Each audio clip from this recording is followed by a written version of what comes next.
पूछते और बार बार मैं पूछा, लेकिन सिर्फ और सिर्फ उनके चेहरे पर खुशी नजर आई, जो कि इस विद्यालय की सबसे बड़ी थी।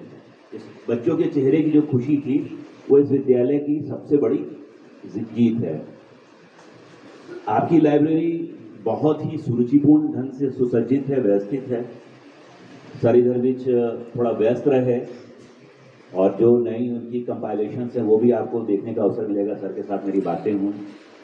आपके सभी टीचर्स, मैं फिजिकल एजुकेशन टीचर्स की क्लास में गया, फिजिकल एक्टिविटी ट्रेनर टीचर्स की क्लास में गया, मैंने देखा कि वो किसी और स्कूल से बहुत ज़्यादा ज्ञान इम्पार्ट कर रहे हैं। तो आप लोग बहुत लकी हो।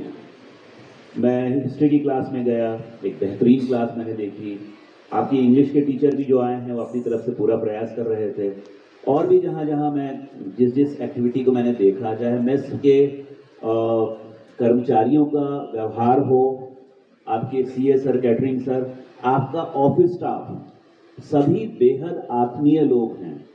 ऐसी आत्मीयता इस समय पूरे पूर्वांचल में, मैं कहूँगा पूरे उत्तर प्रदेश में दुर्लभ है। और आपको नहीं पता है कि आपके पास क्या है जो दूसरे लोगों के पास नहीं है। तो मेरा आशीर्वाद है बच्चों कि इसी आत्मीयता के भाव को, इसी सहयोग के भाव को अपने बीच में बनाए रखिएगा और अपने विद्यालय को उत्तरोत्तर प्रगति की दिशा में आगे बढ़ाइएगा। अब कल धनुधरों की बात हो रही थी, तो श्री राम से लेकर धनुधर अर्जुन, फिर एकलव्य से लेकर कर्ण से लेकर बर्बरीक तक लोग बात नहीं पहुंच पाए क्योंकि समय कम था। बर्बरीक का नाम सुना है? उसकी पूजा खाटू श्याम जी के रूप में होती है और वो कहते थे कि जो हारेगा या जो कमजोर होगा मैं उसकी तरफ से ही लड़ूंगा। वो भी बहुत बड़े धनुर्धर थे। और आधुनिक भारत में लिम्बाराम जैसे धनुर्धर हुए हैं, जिनका नाम गुमनामियों में चला गया। उसमें कह सकते हो कि हमारे देश की जो उस समय की खेल के प्रति, तीरंदाजी जैसे खेल के प्रति उदासीनता थी। तो बच्चों, बहुत ही एकाग्रता का खेल है और ये जितना पर्सनल इवेंट है उतना ही टीम इवेंट है। मैं एक उदाहरण के साथ अपनी बात को समझाना चाहूँगा। भारत के ही नहीं, विश्व के सर्वश्रेष्ठ हॉकी खिलाड़ी, कोई नाम बता सकता है उनका? मेजर ध्यानचंद उनका नाम है। उन्होंने आज तक उनका रिकॉर्ड है हाईएस्ट नंबर ऑफ गोल्स। यहाँ पर जो पीटी टीचर्स हैं वो मुझे कंफर्म भी कर सकते हैं। 570 गोल्स मारे हैं। कितने गोल्स? 570 गोल्स। 3 बार के ओलंपिक गोल्ड मेडल विनर हैं, 1 बार के वो कैप्टन भी रहे हैं। 2-3 बार तो उनकी हॉकी स्टिक तोड़कर देखा गया कि कोई उसमें वो मैजिक कुछ चुंबक वगैरह तो नहीं लगा है। लेकिन जब ध्यानचंद अपनी आत्मकथा लिखते हैं, जिसका नाम शायद गोल है, आत्मकथा का नाम ही गोल है, जिसमें वो कहते हैं कि मेरे जीवन का जो सर्वश्रेष्ठ मैच था वो कोई इंटरनेशनल मैच नहीं था, बल्कि बेटन कप करके एक हॉकी टूर्नामेंट होता था जिसमें वो झांसी हीरोज की तरफ से खेल रहे थे। और उस मैच में झांसी हीरोज को सिर्फ 1-0 से विजय मिली थी और उसमें ध्यानचंद ने गोल नहीं किया था। ध्यान दीजिएगा, जिनकी कीर्ति पताका इतनी दूर है, जिन्होंने हॉकी की कीर्ति को इतना आगे जो ले गए, और उनके बाद आए बलबीर सिंह सीनियर, उनके नाम पे आज भी रिकॉर्ड है और ये रिकॉर्ड शायद कभी ना टूटे, लंबे समय तक नहीं टूटेगा। 75 साल तक तो ये रिकॉर्ड ऑलरेडी बना हुआ है। मेलबर्न ओलंपिक में उन्होंने हॉकी फाइनल में 5 गोल मारे थे, बलबीर सिंह सीनियर। इवन वो भी ध्यानचंद के प्रोटेजी ही थे एक तरह से।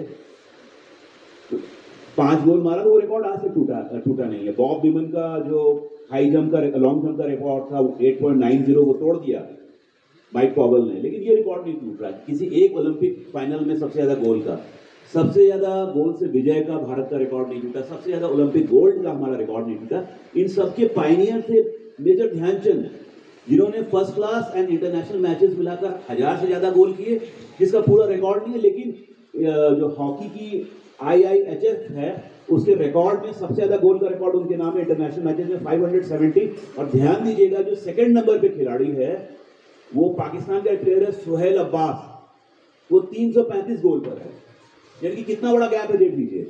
लेकिन मेजर ध्यानचंद जब अपनी जीवनी लिखते हैं उसमें वो जिक्र करते हैं कि मेरे जीवन का सर्वश्रेष्ठ मैच, जिस मैच को खेलकर मुझे सबसे ज्यादा मजा आया, वो था बेटन कप का वो फाइनल जिसमें झांसी हीरोज ने सर्विसेज को हराया था। अब ध्यान देने वाले की बात है कि इसमें इतनी क्या बड़ी बात थी। उस समय तक ध्यानचंद बहुत बड़े प्लेयर हो चुके थे, तो वहाँ पर 6-7 डिफेंडर्स जो है ध्यानचंद को क्या कर रहे थे, घेर के खड़े हुए थे कि इनके पास बॉल नहीं आनी चाहिए। लेकिन उनकी टीम ने एक ऐसा चक्रव्यूह रचा ग्रुप प्लानिंग के तहत कि ध्यानचंद के पास बॉल नहीं आई और ध्यानचंद उन 6 खिलाड़ियों को आगे से पीछे दौड़ाते रहे खाली। अब क्या हो गया, उनके पास कितने प्लेयर्स बच गए? 5। अब 5 प्लेयर एक तरफ और 10 प्लेयर एक तरफ। ध्यानचंद अकेले उनको छकाते रहे, कितनी बढ़िया प्लानिंग रही होगी। और एक नए लड़के ने, विंगर था उस टीम का, उसको मौका मिला, वो पास भी ध्यानचंद ने नहीं दिया था। ध्यानचंद उस मैच में टोटली डिफरेंट भूमिका में थे। दुनिया का सबसे महानतम खिलाड़ी उस दिन गोल मारने की भूमिका में ही नहीं था, उसको दूसरा काम दिया गया था। क्या काम दिया गया था? कंफ्यूज करने का काम, डिसेप्शन का काम। और वो डिसीव करते रहे पूरे उनके डिफेंस लाइन को, लगातार आगे पीछे मूव करते रहे। इधर मौका मिला और उस नए खिलाड़ी ने गोल मार दिया। झांसी हीरोज 1-0 से वो मैच जीत गया।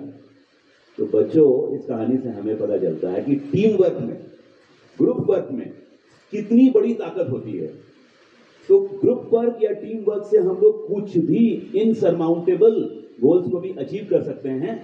लेकिन अगर अलग अलग दिशा में हम लोग जाएंगे तो वो गोल्स अचीव करना बड़ा मुश्किल हो जाएगा। इंडिविजुअल ब्रिलियंस जो है कभी भी आपको बड़ी अचीवमेंट नहीं दिला सकता जब तक इंडिविजुअल ब्रिलियंस को हम लोग हार्मोनाइज करके टीम पोटेंशियल ना बनाए, उसको सिंक्रोनाइज करके जब तक उसको टीम की पोटेंशियल ना बनाए तो आपकी इंडिविजुअल ब्रिलियंस किसी काम की नहीं है। उसी तरह से किसी संस्था में जब सारे टीचर्स एक साथ करते हैं तो सबकी अपनी अपनी इंडिविजुअल ब्रिलियंस होती है, एरिया ऑफ एक्सपर्टीज होती है, कोर स्किल्स होते हैं। लेकिन जब वो कोर स्किल्स जो हैं हार्मोनाइज हो जाते हैं, सिंक्रोनाइज हो जाते हैं, तो वो इंस्टीट्यूशन चमकने लगता है। तो दुनिया में सबसे सेफ भी है, सबसे आइडियल भी है, सबसे इनोबलिंग एक्सपीरियंस है कि हमेशा टीम स्पिरिट के साथ काम करें। लीडरशिप का पहला रूल यही है कि you become a team member first. Leader वही अच्छा बनता है जो पहले टीम मेंबर अच्छा बनता है, जो पर्सनल ग्लोरी के पीछे नहीं जाता। तो आप सबसे पहले अच्छे टीम मेंबर बनिए, अपने क्लास के टीम मेंबर बनिए। जैसे कि एक एग्जांपल देता हूं, क्लीननेस चार्ट लगा हुआ है और आज आपकी बारी नहीं है और आपकी टीम के जिन बच्चों की बारी थी उन्होंने सफाई नहीं की, तब आप क्या करोगे? विल यू क्रिटिसाइज हिम और हर और that group? No, you will pick up the broom and you will clean the class. आप खुद से उस काम को कर दोगे। जो वो टीम जिनका ग्रुप का काम था अगर उन्होंने नहीं किया और वो देखेंगे कि मेरा काम किसी और ने कर दिया है, तो उनके अंदर भी ये भावना आएगी कि अगली बार हम किसी और का काम कर देंगे। तो इसी तरह से टीम वर्क में हम लोग आगे बढ़ते रहते हैं, चाहे समाज हो, चाहे देश हो, चाहे कोई स्कूल हो, चाहे बच्चों की क्लास हो या छोटा सा हाउस ही क्यों ना हो।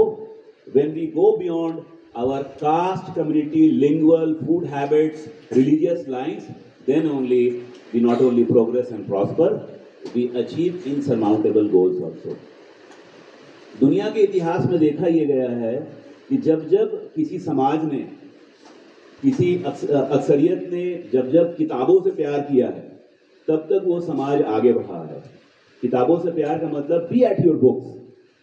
चाहे वो वैदिक हिस्ट्री हमारी उठाकर देख लीजिए, जो मती श्रीमती की परंपरा है, या सुनकर सीखने की परंपरा है, या लेखन अध्यापन अध्ययन की परंपरा है, या इस्लाम के भी जो जिसको हम लोग प्रॉस्परस टाइम कहते हैं, वो उनके पास एक लाइब्रेरी हुआ करती थी जिसका नाम था बैतुल हिकमा। वो दुनिया भर के स्कॉलर्स को की किताबों को इकट्ठा करते थे अपनी लाइब्रेरी में और उनसे वो सीखते थे। तो वो दौर था खलीफा हारून अल रशीद का, 1750 का दौर था हारून अल मंसूर का। उस समय इस्लाम ने बहुत तरक्की की। उसी तरह से किसी भी समाज में, चाहे हमारा ही देश क्यों ना हो, चाहे हमारी सभ्यता संस्कृति क्यों ना हो, जो इंडियन नॉलेज सिस्टम की बात हो रही है, इतनी बड़ी ख्याति जो हमें मिली हुई है, जब हमने किताबों से प्रेम किया है, जब जब हमने लिखे हुए शब्दों से प्रेम किया है, तब तब हम लोग दुनिया में आगे बढ़ रहे हैं। इस बात पे ध्यान दीजिएगा। लिखे हुए शब्दों के साथ साथ एक्सपीरियंशियल लर्निंग बहुत ज़रूरी है। जो आप किताबों में पढ़ रहे हो, लाइफ की कसौटी में उसको हमेशा कसकर देखो कि क्या वो सत्य है या नहीं। यही हमारी पढ़ाई का पूरा सत्व है, यही हमारे यहाँ होने का पूरा मतलब है।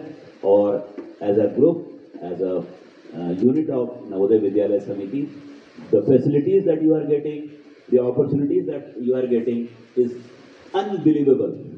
आपको अंदाजा नहीं है आपको क्या मिल रहा है. I'm not talking about good food only. I'm not talking about the clothes. I'm not talking about the uniform. The opportunities that Navodaya Vidyalaya Samiti is offering you is unbelievable. No school system can offer you this kind of opportunity. So avail these opportunities. Maximize your potential to avail these opportunities and achieve whatever you want to achieve. If you want to achieve happiness, you achieve happiness. If you want to achieve peace, achieve peace. If you want to be an IAS officer, you can become that also. Whatever you want to do in your life, and whichever way you want to achieve that goal, you have the pathways, opportunities, vistas, and the gurus, the right gurus, all around you to help you out to achieve whatever you want to do in your life. Thank you so much.